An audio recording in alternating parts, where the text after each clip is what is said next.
This is the story of a woman named Mariella. Uma pessoa chamada Mariella. Mariella woke up on a day like any other. She arose, got dressed, gathered her belongings, and walked to her place of work. But on this particular day, her walk was interrupted by the body of a man who had stumbled through town talking and screaming to himself. Swift Day.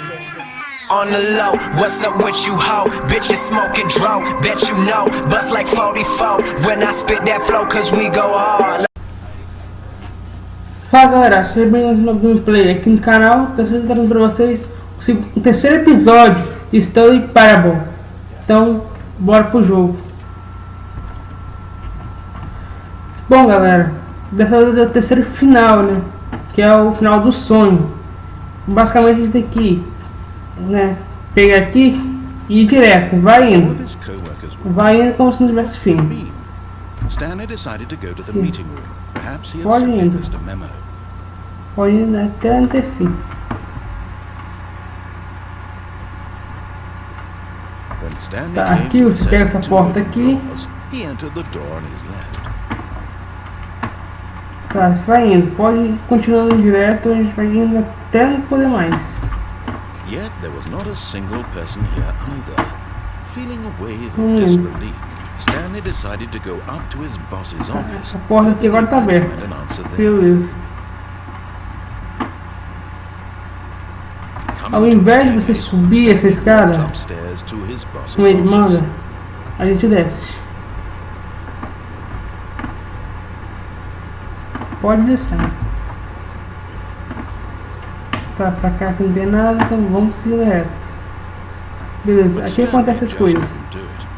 He considered the possibility of facing his boss, admitting he had left his post during work hours.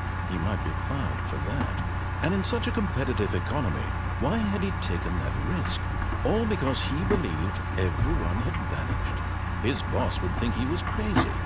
And then something occurred to Stanley. Maybe, he thought to himself, maybe I am crazy.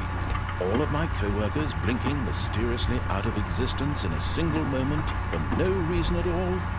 None of it made any logical sense. And as Stanley pondered this, he began to make other strange observations. For example, why couldn't he see his feet when he looked down? Why did doors close automatically behind him wherever he went? And for that matter, these rooms were starting to look pretty familiar. Were they simply repeating? No, Stanley said to himself, this is all too strange, this can't be real. And at last, he came to the conclusion that had been on the tip of his tongue.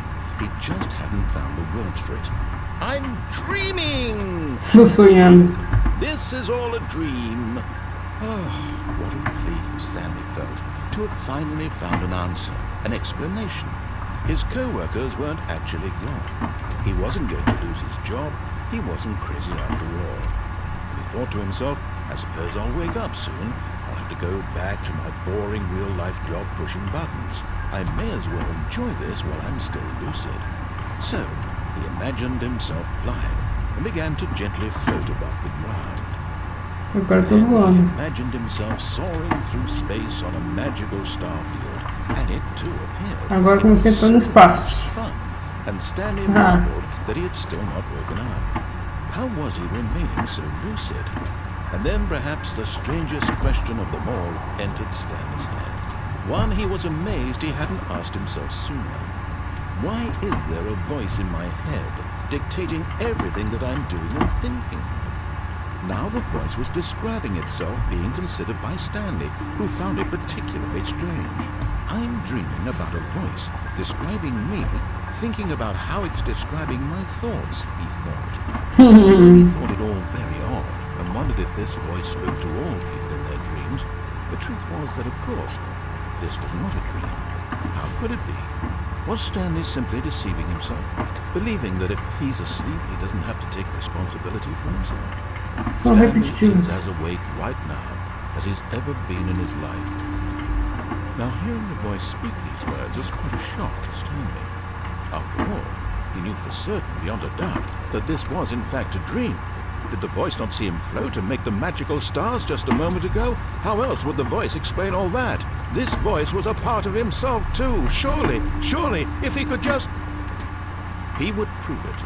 He would prove that he was in control, that this was a dream. So he closed his eyes gently, and he invited himself to wake up. Tá, He agora felt the cool weight of the blanket on his skin, the press of the mattress on his back, the fresh air of the world outside this one. Let me wake up, he thought to himself. I'm through with this dream. I wish it to be over. Let me go back to my job. Let me continue pushing the buttons. Please, it's all I want. I want my apartment, and my wife, and my job. All I want is my life exactly the way it's always been. My life is normal. I am normal. Everything will be fine. I am okay.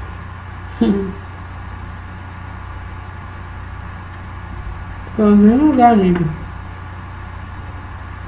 Stanley began screaming.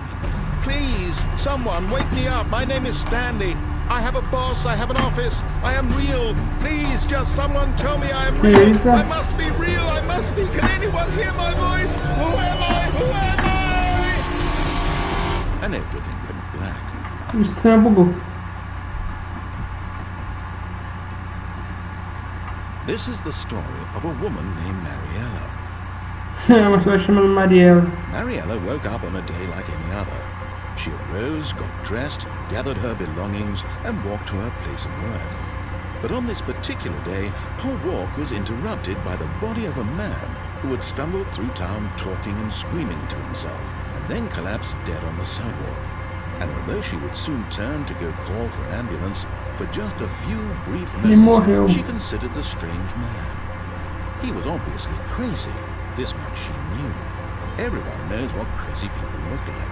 And in that moment, she thought to herself how lucky she was to be normal. I am sane. I am in control of my mind. I know what is real and what isn't. It was comforting to think this, and in a certain way, seeing this man made her feel better. But then she remembered the meeting she had scheduled for that day. The very important people whose impressions of her would affect her career, and by extension, the rest of her life. She had no time for this, so it was only a moment that she stood there, staring down at the body. And then she turned and ran.